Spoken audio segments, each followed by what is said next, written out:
নতুন যে government doctor Mohammad Yunus government ওনারা পাকিস্তানের সাথে সামরিক সহযোগিতা চুক্তি বা সামরিক চুক্তিগুলা এবং আপনার সামরিক সহযোগিতা নিচ্ছেন বাংলাদেশের বর্ডার অভ্যন্তরীণ এবং বহিঃশত্রুর হাত থেকে মুক্তির জন্য। ভারত আন্তর্জাতিকভাবে বাংলাদেশ বিরোধী আপনার প্রপাগান্ডা শুরু করেছে। নতুন যেটা খবর হলো যে বাংলাদেশ থান্ডারবেল্ট আপনার 17 JF-17 আপনার 3 যেগুলা পাকিস্তান থেকে কিনছে, বাংলাদেশ যেন এগুলা পাকিস্তানের এই আধুনিক অস্ত্র প্রোটেকটিভ আর্মস যেন না পায়, সেজন্য ভারতের পররাষ্ট্র মন্ত্রণালয় বা ভারতের পররাষ্ট্র বা ভারত সরকার যুক্তরাষ্ট্রে লবিং শুরু করেছে। তারা অর্থাৎ তারা যুক্তরাষ্ট্রকে এটাই কনফার্ম করতে চান যে বাংলাদেশের এই ধরনের অস্ত্র দিয়ে সমৃদ্ধশালী হওয়া মানে ইসরায়েল যেভাবে প্যালেস্টাইনের মতো প্যালেস্টাইন গাজা থেকে বিপদ আপনার যে থ্রেট ফিল করে যেটা হামাসের, তারা এইভাবে তুলনা করে একটা তুলনামূলক চিত্র বা সদৃশ্যতা তার উপস্থাপন প্রেজেন্ট করার একটা গোপন রিপোর্ট তারা চেষ্টা করে যাচ্ছেন, চালিয়ে যাচ্ছেন। এটা যুক্তরাষ্ট্রের পররাষ্ট্র মন্ত্রণালয় এবং ডিফেন্স আপনার মিনিস্ট্রিতে এটা প্রডিউস করার জন্য। এটা আমি ড্যাম কনফার্ম করে বলছি, মনে রাখবেন, না জেনে এই কথাগুলো আমি বলি না, কনফার্ম হয়ে বলছি। আমাদের সরকার এক্ষেত্রে যদি অ্যাডভান্স না হাঁটেন বিপদ আসতে পারে। এটা আমি আপনি লিখে রাখতে পারেন। আজকে সানডে 26th of January 2025 আমি যে সময়টা লাইভ করতেছি, লিখে রাখতে পারেন। It is coming, they are trying the best hard way so that they can destabilise. কারণ কোনোভাবেই মনে রাখবেন, যুক্তরাষ্ট্র যদি কোনোভাবেই এবং আপনার বাংলাদেশের বিরুদ্ধে বা বাংলাদেশ নিয়ে তারা কোনোভাবে লবিং ক্রিয়েট করে একটু প্রেশার ক্রিয়েট না করতে পারে, তাহলে ভারত আস্থা করে নিক্ষিপ্ত হবে তাদের যে তাদের যে প্রপাগান্ডা এবং তাদের যে আপনার যে প্ল্যান বা প্রজেক্টস তারা নিয়েছেন বাংলাদেশের বিরুদ্ধে।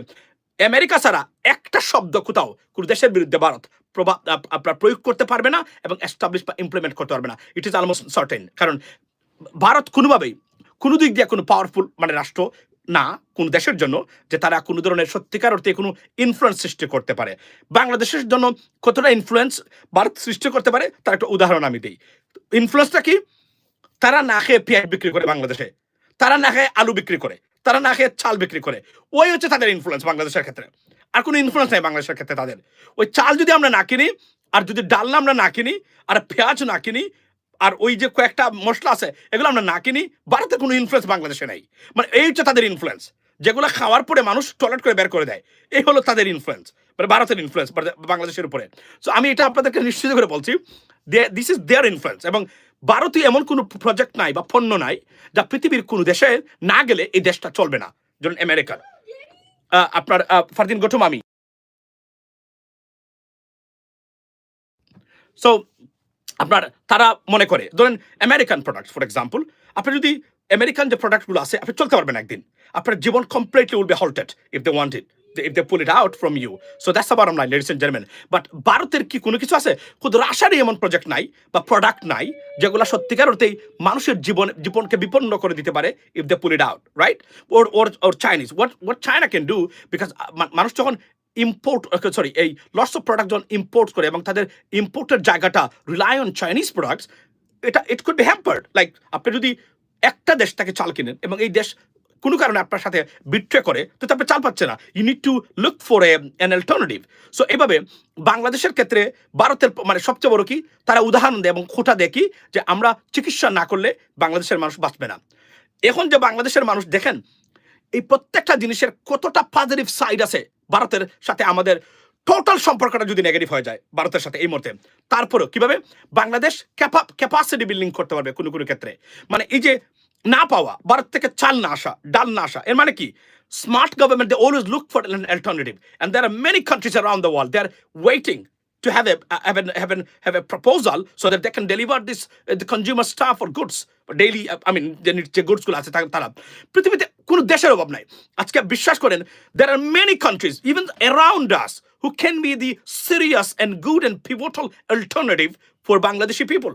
for everything, for treatments to the consumer's good or products, ladies and gentlemen. সুতরাং আমরা সব জায়গা থেকে এগুলো আমরা পারি আপনার ব্যবস্থা করতে। প্রশ্ন হলো আমাদের রাজনীতিবিদরা এটা কম্পিটেন্সি আছে কিনা। প্রথমে তাদের কমিউনিকেশন স্কিলের খুবই যথেষ্ট পরিমাণে অভাব আছে। তারা বিদেশের একজন ভালো মানুষের সাথে কিভাবে সেল আউট করে প্রেজেন্ট করতে পারেন, নিজেকে বাংলাদেশের পক্ষে সেল আউট করতে পারেন, এই ক্ষমতা বাংলাদেশের যারা রাষ্ট্র পরিচালনা করেন 85%-এর নাই। They are not even near to that. That's the bottom line. কারণ আমি মনে আছে, আমি যখন রাশেদ খান মেননকে দেখেছিলাম, উনি যখন আপনার এই পর্যটন মন্ত্রণালয় মন্ত্রী ছিল, উনি বসে বসে আপনার এই প্রেজেন্টেশন দিচ্ছে বাংলাদেশের পর্যটন খাতের। গিন্নায় থুতু নিক্ষেপ করে বেরিয়ে গেছিলাম আমি ওই জায়গা থেকে, back in like years ago when I was in London. I'm telling you, ladies and gentlemen. So একটা কলেজে উনি গেছিলেন, সেখানে আমি ছিলাম।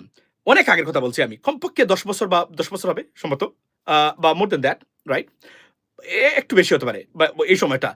আপনি কল্পনা করেন, মানে বসে বসে উনি বাংলাদেশের পর্যটন খাতকে উনি রেপ্রেজেন্ট করতেছেন। মানে বুঝাচ্ছে তাদের বাংলাদেশ পর্যটনের জন্য একটা মন্ত্রী কিভাবে প্রেজেন্টেশন করতে হয় তা জানে না, উনি আসতে প্রেজেন্টেশন করতে বাংলাদেশ নিয়ে। সেদিনই আমার ঘৃণা লাগছিল এই অদক্ষ অপদার্থ রাজনীতিবিদদের প্রতি। সত্যি কথা বলছি আমি আপনাদের কাছে। সো ভারতের ব্যাপারে আমি আপনাদেরকে বলি, তো ভারত আমাদের সরকার এওয়ার কিনা আমি জানি না, কারণ ভারত সর্বোচ্চভাবে চেষ্টা করে যাচ্ছে কোনোভাবেই যেন তারা বাংলাদেশ কোনো ধরনের ক্যাপাসিটি বিল্ডিং করতে না পারে, অর্থাৎ একটা স্বাধীন সার্বভৌমত্ব দেশ হিসেবে নিজের পায়ে যেন ভারত বা বাংলাদেশ না দাঁড়াতে পারে, সেই চেষ্টায় তারা লিপ্ত। তারা মনে করেন যে বাংলাদেশে যেহেতু হেট্রেড আছে, বাংলাদেশ ভারত বিরোধী আছে, যে কোন দিন তাদের বিরুদ্ধে আপনার অবস্থান নিতে পারে, এটা তারা প্রকাশ করে। এবং একটা প্রজেক্ট আমি আপনাদেরকে বলি, যে প্রজেক্টের কারণে ব্রিটিশ পার্লামেন্টে আপনারা জানেন বাংলাদেশ বিরোধী অর্থাৎ হিন্দু নির্যাতন বা সাম্প্রদায়িকতা বিষয়ে যে বক্তব্য বা স্টেটমেন্টস দেওয়া হয়েছিল in the House of Commons of the United Kingdom, ladies and gentleman, সেই জায়গাতে যে রিপোর্টটা তারা যারা তৈরি করছিলেন, তারাই এই রিপোর্টটা তৈরি করছেন। এবং যুক্তরাষ্ট্রের রাজনীতিবিদদেরকে এটা তারা they are trying to make them fool or make them naive about that, এবং এটাই তারা করার চেষ্টা করছেন প্রতিনিয়ত।